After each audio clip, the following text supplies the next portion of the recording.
Assalamu alaikum guys, welcome back to our channel that is Destiny Coaching Classes. Hope you all are doing very well. I am also well. So in this video we are going to discuss about a very important topic that is tense. As I said that tense is very important because tense plays a vital role in any sentence. देखिए tense ज़रूरी क्यों है क्योंकि हम लोग जब translation में जाते हैं या फिर स्पोकन इंग्लिश में जाते हैं तो टेंस बहुत बहुत अहम हिस्सा होता है इंग्लिश ग्रामर का। अगर हमें टेंस पता होगा तो ये सारी चीज़ें बहुत आसान हो जाती हैं। हाँ, टेंस में बहुत सारे रूल होते हैं जिनको बस एक बार आपको याद कर लेना होता है, उसके बाद ये आपके माइंड में लाइफ टाइम तक रहते हैं। ऐसा नहीं है कि कोई भूल जाता है। हाँ, ये है कि इसके लिए भी रिवीजन की या प्रैक्टिस की ज़रूरत होती है। टेंस जैसे कि बहुत लेंदी टॉपिक होता है तो इसको एक ही वीडियो में कवर कर पाना थोड़ा मुश्किल होता है। तो मैंने क्या किया है ना कि अलग से एक प्लेलिस्ट बनाई है जिसका नाम ही मैंने टेंस ही रखा है। तो उस टेंस प्लेलिस्ट में आपको जितने भी टेंस होंगे उनकी पर डे एक वीडियो ज़रूर अपलोड कर दी जाएगी। तो आप लोग उन सारे वीडियो को ज़रूर देखिएगा आने वाले वक्त में जब भी अपलोड की जाएगी तो।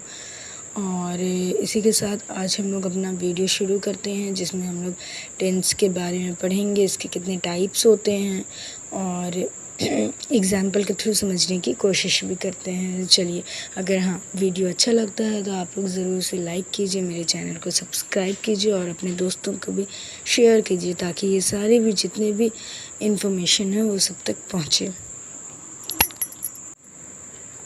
वीडियो को एंड तक ज़रूर देखिएगा और वीडियो पसंद आता है तो ज़रूर अपने दोस्तों तक भी शेयर कीजिए। So without wasting so much time let's get into the video. तो हमारा जो फर्स्ट क्वेश्चन है, what are tenses in English Hindi और इंग्लिश में टेंस को क्या कहते हैं, उसको डिफ़ाइन करने बोला जा रहा है। तो देखिए, पहले तो मैं बता दूं कि टेंस की मीनिंग जो होती है हिंदी में वो होती है काल। तो चलिए पहले इंग्लिश डेफिनेशन को देख लेते हैं, उसके बाद हिंदी की तरफ बढ़ते हैं। और मेरे सारे ही वीडियोस जो होते हैं वो इंग्लिश और हिंदी दोनों ही में डिफ़ाइन किए होते हैं ताकि आप लोगों को दोनों ही चीज़ों की नॉलेज हो सके।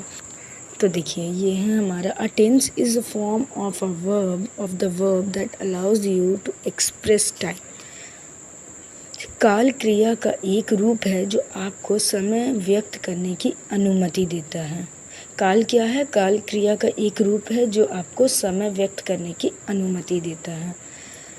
The tense of the verb tells us when an event or something has existed or when a person did something.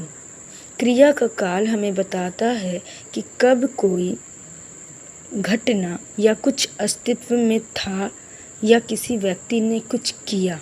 ठीक है, ये हमें बताता है कि कभी कोई भी घटना किस वक्त में हुई थी, किस समय हुई थी, पास्ट में हुई थी, प्रेजेंट में हुई है या फ्यूचर में होने वाली है, वो सारी चीज़ें बताता है। या किसी भी पर्सन ने कुछ किया तो कब किया, किस काल में किया, किस समय में किया। ओके, नाउ नेक्स्ट है, it is used to show the time of an action. ये क्या करता है? इसका उपयोग किसी क्रिया का समय दिखाने के लिए किया जाता है। इसका उपयोग क्रिया का समय, कोई भी एक्शन किस टाइम में हुआ है उसके लिए किया जाता है। तो ये था हमारा काल की टेंस की इंग्लिश डेफिनेशन। अब देखिए हिंदी डेफिनेशन की तरफ जाते हैं। क्रिया के जिस रूप से उसके होने के समय का बोध होता है उसे काल कहा जाता है। क्रिया यानी कोई भी काम किस समय में हो रहा है, जिसका पता चलता है जिस समय में हो रहा है उसे काल कहा जाता है, यानी कि टेंस कहा जाता है। काल के माध्यम से हमें किसी कार्य के घटित होने का सही समय पता चलता है। कोई भी काम किस समय में हुआ है उसका सही समय कब पता चलेगा? जब हमें उसका एग्जैक्ट काल पता होगा। ठीक है, कि पास्ट में है कि प्रेजेंट में है कि फ्यूचर में है, कि वह घटना वर्तमान में घटित हुई है, बीते समय में घटित हुई है या आने वाले समय में घटित होगी। वही चीज़ है कि पास्ट में हुई है कि प्रेजेंट में हुई है या फ्यूचर में होगी, ये हमें काल के ज़रिए ही पता चलता है। तो ये तो बहुत आसान से लैंग्वेज में लिखी हुई है कि काल मतलब ये टेंस क्या होता है। देखिए, देखिए, जब हम लोग टेंस की बात करते हैं ना, तो दो टर्म आपको रिपीटेडली यहाँ पे देखने को मिलेंगे। एक तो होता है हमारा कि एक्शन, और दूसरा हुआ है हमारा टाइम। ये दोनों टर्म आपको बहुत देखने को मिलेंगे। तो एक्शन का मतलब होता है काम, और टाइम का मतलब होता है समय या वक्त, ठीक है। तो काम, किसी काम को दिखाने के लिए हम लोग किसका इस्तेमाल करते हैं? वर्ब, यानी क्या काम हुआ है। और टाइम को दिखाने के लिए व्हेन, यानी कि कब हुआ है। अगर काम हुआ है तो क्या हुआ है और कब हुआ है, ये दो चीज़ें हैं। तो इसके लिए हम लोग क्या करते हैं कि इंग्लिश ग्रामर के जो दो टर्म हैं, यानी कि वर्ब और हेल्पिंग वर्ब का इस्तेमाल करते हैं। काम को किससे दर्शाते हैं? वर्ब से दर्शाते हैं। और टाइम को किससे दर्शाते हैं? हेल्पिंग वर्ब से दर्शाते हैं। अब आप लोगों को वर्ब के बारे में तो मैंने पिछले वीडियो में पढ़ाया था कि वर्ब के 5 प्रकार होते हैं। वर्ब का फॉर्म जो होता है, वर्ब के प्रकार में वर्ब का फॉर्म जो होता है वो 5 तरह के होते हैं। V1, V2, V3, V4, V5। V4 और V5 मैंने बताया था कि V4 जो होता है उसमें वर्ब के फॉर्म में ing लग जाता है, और V5 जो होता है उसमें किसी भी वर्ब के फॉर्म में अगर सिंगुलर है तो s या es, सिंगुलर सब्जेक्ट होता है तो उसमें s या es लगाते हैं वर्ब में। तो ये चीज़ें हैं कि यानी वर्ब के फॉर्म जो होता है वो 5 तरह का होता है। अब हेल्पिंग वर्ब क्या होता है ये आप लोग समझिए। देखिए, हेल्पिंग वर्ब जो होता है वो हर टेंस में अलग अलग होता है। अगर प्रेजेंट की बात करते हैं तो present indefinite, present continuous, present perfect और प्रेजेंट परफेक्ट कंटिन्यूअस का हेल्पिंग वर्ब अलग होता है। पास्ट की बात करते हैं तो पास्ट में अलग होता है। फ्यूचर में मॉडल का इस्तेमाल करते हैं। फ्यूचर में इसको हेल्पिंग वर्ब या ऑक्सिलरी वर्ब नहीं बोलते हैं, इसको मॉडल बोलते हैं। लेकिन चूंकि हम लोग पढ़ रहे हैं अभी टेंस, तो इसको इंक्लूड करते हैं कि ये भी टेंस में ही आएगा। हेल्पिंग वर्ब जो होता है वो फ्यूचर में भी इस्तेमाल होता है। तो चलिए, टेंस में दो चीज़ें बहुत ज़रूरी हैं। एक होता है वर्क जी, यानी कि एक्शन, और दूसरा होता है हमारा टाइम। तो एक्शन को हम लोग दिखाते हैं वर्ब से दर्शाते हैं, और टाइम को दर्शाते हैं हम लोग हेल्पिंग वर्ब से। होपफुली कि आप लोगों को ये चीज़ें एकदम क्लियर हो गई होंगी। इसीलिए इससे पहले की वीडियो में मैंने 2 पार्ट में भी वीडियो बनाई सेंटेंस स्ट्रक्चर की, इसलिए बताई क्योंकि टेंस के लिए आप लोगों को बहुत आसानी हो। आप में से जिन्होंने भी वो वीडियो नहीं देखी है, प्लीज़ जाके आप लोग उसको चेकआउट पहले कीजिए, क्योंकि अगर वो सेंटेंस स्ट्रक्चर आप लोगों को पता होगा तो यहाँ का ये जो टेंस समझना है बहुत आसान हो जाएगा। मैं लिंक भी डिस्क्रिप्शन में डाल दूँगी, आप लोग ज़रूर जाके देखिए वो वीडियो। चलिए, अब बढ़ते हैं हम अपने नेक्स्ट क्वेश्चन की तरफ। तो हमारा नेक्स्ट क्वेश्चन जो है वो है, how many types of tense in English और हिंदी ग्रामर। इंग्लिश या हिंदी ग्रामर में टेंस कितने तरह के होते हैं? तो देखिए, हिंदी ग्रामर में भी 3 तरह के होते हैं और इंग्लिश में भी होते हैं। तो लेट्स टॉक अबाउट इंग्लिश। हम लोग क्योंकि हिंदी व्याकरण में अभी नहीं गए हैं, तो हम लोग सिर्फ और सिर्फ इंग्लिश ग्रामर की बात करते हैं। तो देखिए, इंग्लिश ग्रामर में टेंस जो होते हैं वो 3 तरह के होते हैं। कौन कौन से होते हैं? एक तो होता है पास्ट, दूसरा होता है प्रेजेंट, और तीसरा होता है फ्यूचर। पास्ट यानी कि भूतकाल, प्रेजेंट यानी कि वर्तमान काल, और फ्यूचर यानी कि भविष्य काल। ये तीनों टेंस होते हैं। लेकिन टेंस को हम लोग और भी कैटेगरी में डिवाइड करते हैं। मतलब ये तीनों जो टेंस होते हैं ये एक तरीके से हेड होते हैं, और इनके अंदर एक सब डिवीज़न होता है, ठीक है।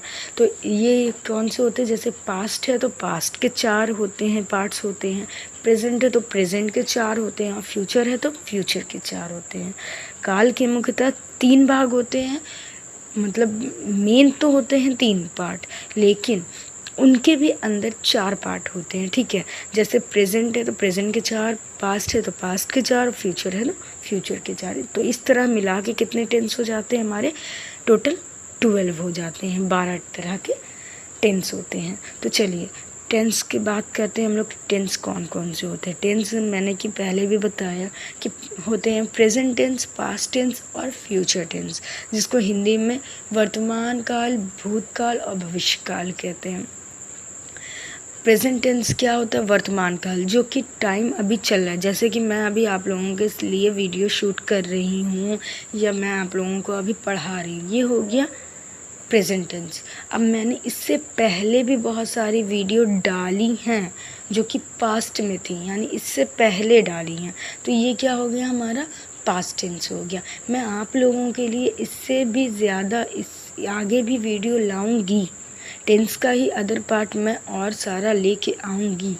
क्या करूँगी मैं? फ्यूचर में लेके आऊँगी। तो ये हो गया मेरा फ्यूचर टेंस। समझ में आ गया? प्रेजेंट टेंस होता है जिसमें हम वर्तमान की, अभी की बात कर रहे होते हैं।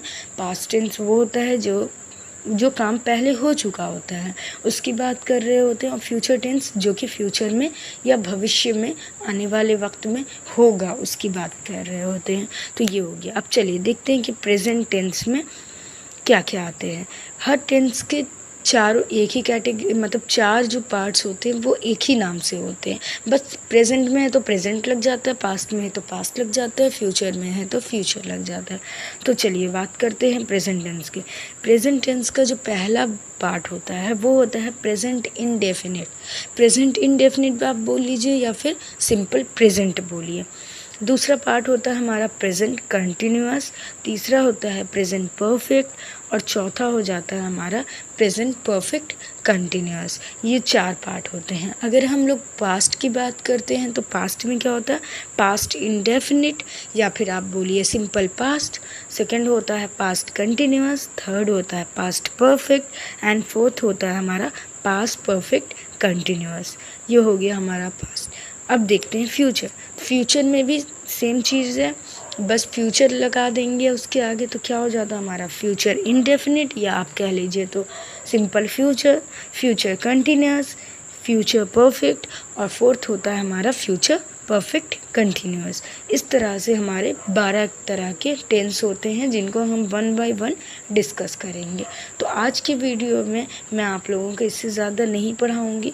क्योंकि वीडियो लेंदी हो जाती है और मैं चाहती हूँ ना कि मैं बेसिक आप लोगों की पूरी अच्छी तरह से क्लियर कर दूँ। तो इसके बाद मैंने एक हिंदी के कुछ सेंटेंस लगाए हैं जिसमें आप लोग बस अपने से डिफ़ाइन ये कीजिएगा कि कौन सा प्रेजेंट टेंस है, कौन सा पास्ट टेंस है और कौन सा फ्यूचर टेंस है, ठीक है। और नेक्स्ट वीडियो में मैं प्रेजेंट टेंस के चारों पार्ट या फिर 2 पार्ट के बारे में डिस्कस करूँगी, जिससे कि वीडियो ज़्यादा लेंदी भी ना हो और आप लोगों को पढ़ने में भी इंटरेस्ट आए। तो आज के लिए इतना ही। अगर वीडियो पसंद आता है तो आप लोग ज़रूर वीडियो को लाइक कीजिए, अपने दोस्तों के साथ शेयर कीजिए और मेरे चैनल को सब्सक्राइब कीजिए। और हाँ, कमेंट में ज़रूर बताइएगा कि मेरा वीडियो कैसा लग रहा है। हाँ, मैं जानती हूँ कि वीडियो की क्वालिटी हो सकता है आप लोगों को थोड़ी सही ना लगे, लेकिन मैं बहुत जल्द कोशिश करूँगी कि आप लोगों को एक क्वालिटी वीडियो प्रोवाइड कर पाऊँ। तो तब तक के लिए अपना ख्याल रखिए। अल्लाह हाफ़िज़, बाय बाय, टेक केयर।